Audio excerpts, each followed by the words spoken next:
Hey YouTube, Sam here. Well, time to put the floor in. And one of the first things, besides having to cut out the old floor and tear it up, I had to finish off I got the toilet out of here finally. Luckily this wood doesn't look too rotted where the hole is or anything like that. It was mostly just the flooring that was above that. As you can see, I cut these down. I got a little clip where I cut the doorway over here actually. It's where this tool, a multi-tool, Harbor Freight, really shines. It's for cutting stuff like this. There's just no other tool that can do this job as well, that I know of anyway.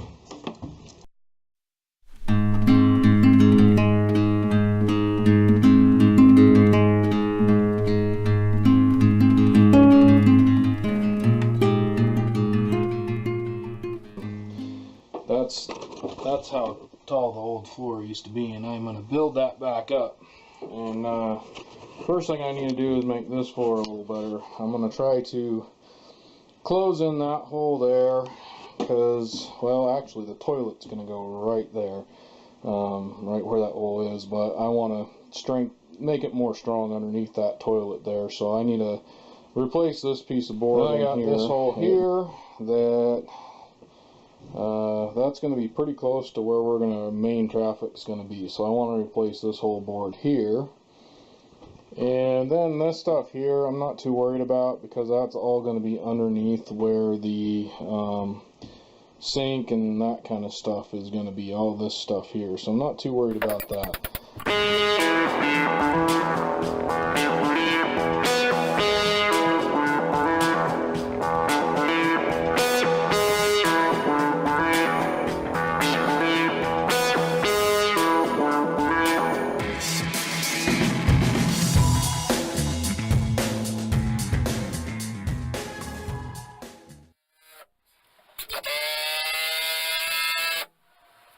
Next thing I need to do is try and deal with this hole here. And for peace of mind, this wall is not a structural wall, but there are a lot of places where it's been cut already, so I'd rather not cut this board off here and have that kind of dangling.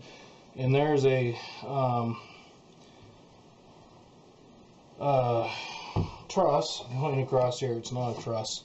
Joist, that's the word I'm looking for. There is a joist going across here and one going here, so I'm going to cut this one down the middle of this one here and try and keep the structuralness, what there will be anyway, of this board going between here under the wall and to the next joist. And to do that I need to set my saw up, and I'm hoping I can get close enough to the wall, which it looks like I will be able to.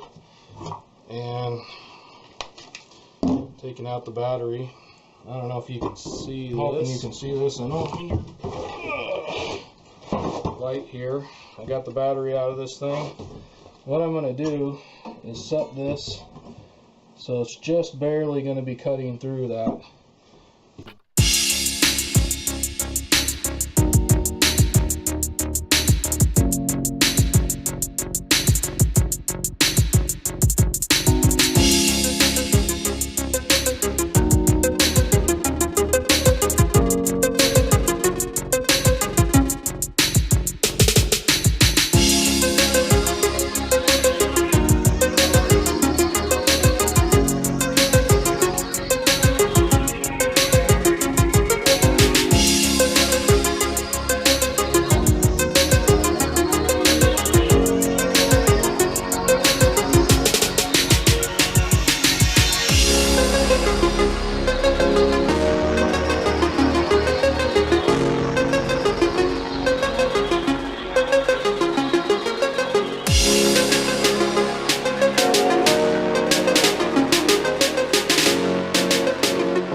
Something about like this seems tight is not always right.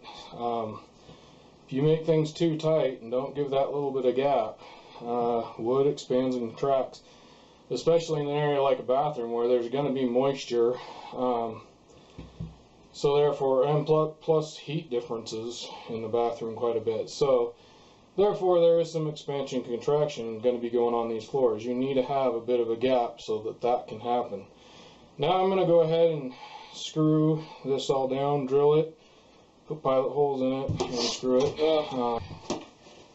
I realized I had this piece here from one of these other pieces that I could cut up and actually put in here.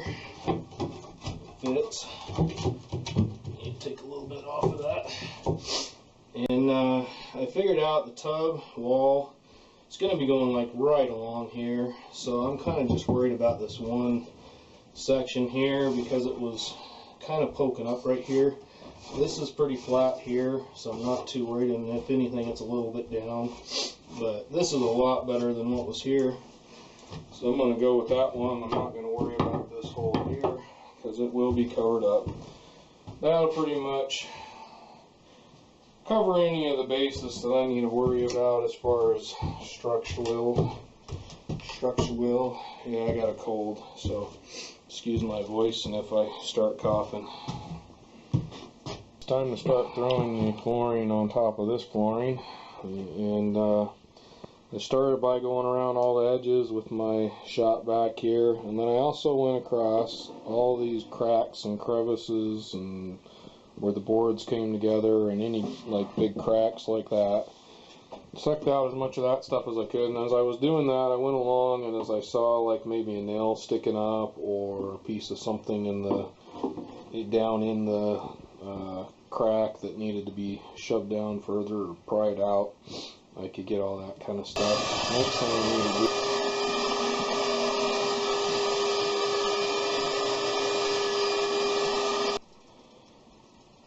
Alright, well, I've decided I have to go this way. Normally you'd want to kind of go the opposite direction with this, but I tried putting a full piece down here, and I'd end up with a bunch more cuts and places and stuff to try and make that work. So really the best use of material is to just do the 4 foot this way all the way across and just cut off the ends. See, it's meeting up right where the crack from this board and the board under here is, and I really don't want that because that kind of makes it so when you step there it'll have a slightly weak spot in that area where it may after time cause problems with the actual floor I'm going to be putting on this. So I am going to bring this out this way a little bit just to kind of edge it.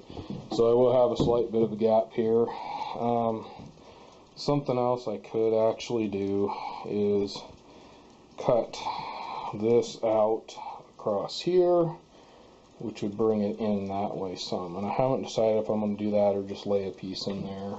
Yet again, you could end up with a little bit of a weaker spot there, but that's a full board there, so I'm not too worried about it. And to make these little tiny cuts and try and move it over and stuff, it's just, I always end up making bigger gaps than smaller gaps when it comes to that. So I haven't quite decided yet. I may try that with this board here just to bring it in so I'm not right on these. I don't know if I had a couple more.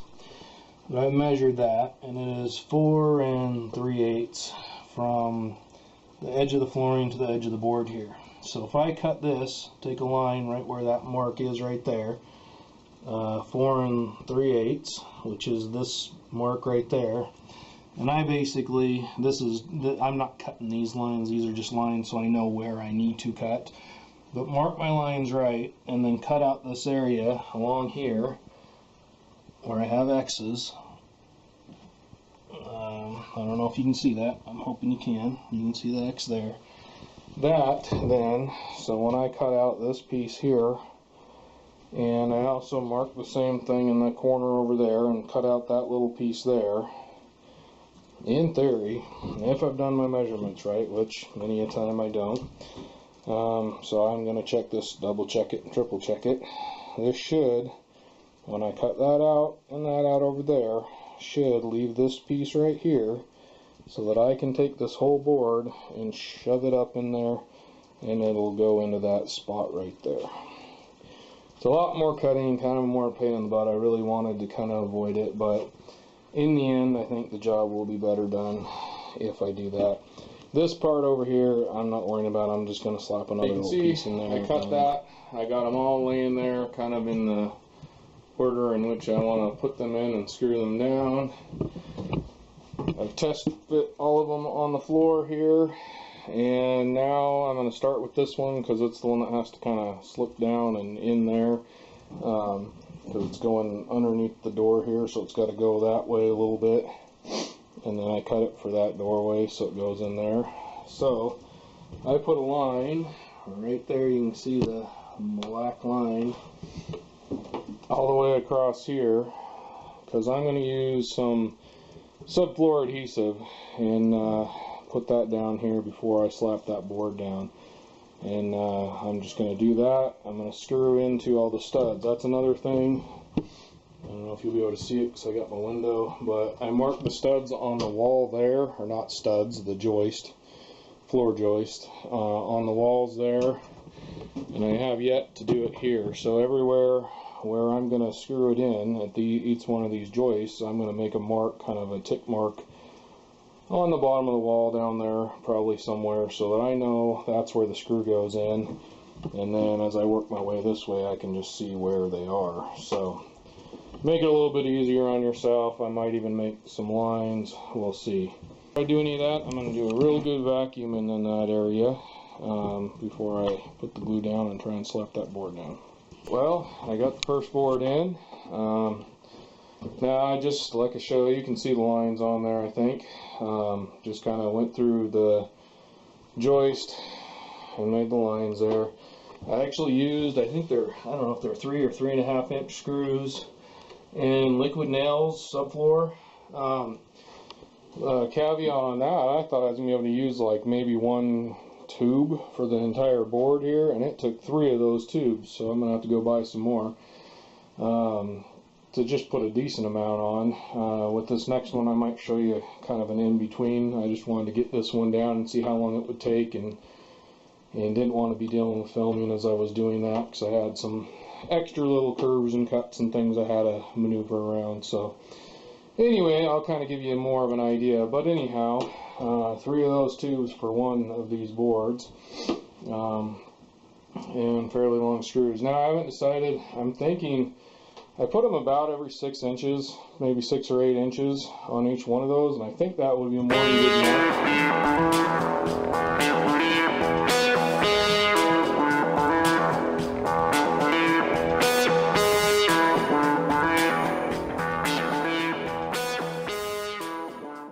It's confession time.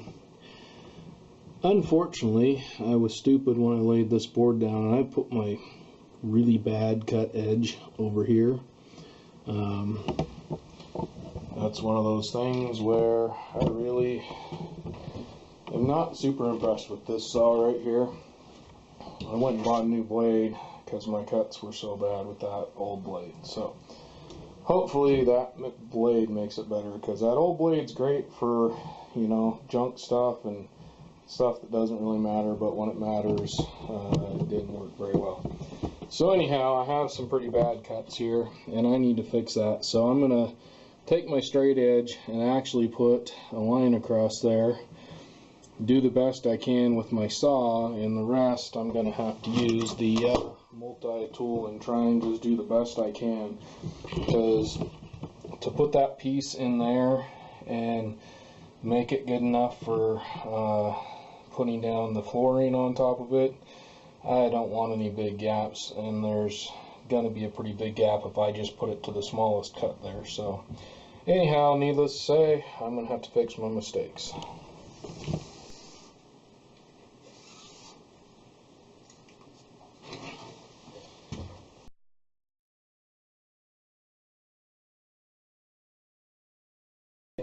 Well, I'll be the first to admit it's not perfect, but I'm not too worried about it. I think the flooring I'm going to use over this is supposed to be pretty forgiving, so this will be a good test in this area and a fairly easy spot if I have to do some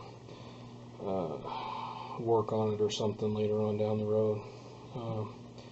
Anyhow, you'll see that when the flooring. Anyhow, it's not perfect yet again, but it's the way I'm doing it. If you don't like the way I'm doing it, don't do it. Well, once again, I either didn't film or lost the film footage of the end of the floor here. And yes, we are using a porta-john in the bathroom up here, so we have emergency purposes. Anyway, so we're kind of in the middle of several things here, one of which is the tub there. So I will have a complete video start to finish on installing this tub. It'll probably be a few videos actually. Also, we're putting in a shower over here, so there's the pan right there so far. So I'll have a video on upstairs shower this time, and they don't sell the same one as I put in downstairs, so we aren't going to be able to do the same one, so you'll see a whole different one from Home Depot. But there's the floor, all said and done. It's fairly flat and level, which makes me happy. I don't have to do a whole lot of leveling and stuff like that. I'm going to have to do a little bit, but I'll show you all that stuff. So I'm pretty happy here, and yet again, excuse all the sniffles and the probably coughing and runny nose sounding filming here, but I have a cold, so I got to get things done, and if you want to watch the films of me doing things, I got to sometimes work when I'm not feeling so good, so I apologize for that. But anyhow, it is all done, floor is down. I'm going to call that a video, so come back for the rest of the flooring to see what we're going to put down. It's kind of a neat stuff that I think will save me a lot of time and hassle. So come check that out when the video is up for that. After the big plug there, this is Sam, Jack of all, Master of none. You all have a good one.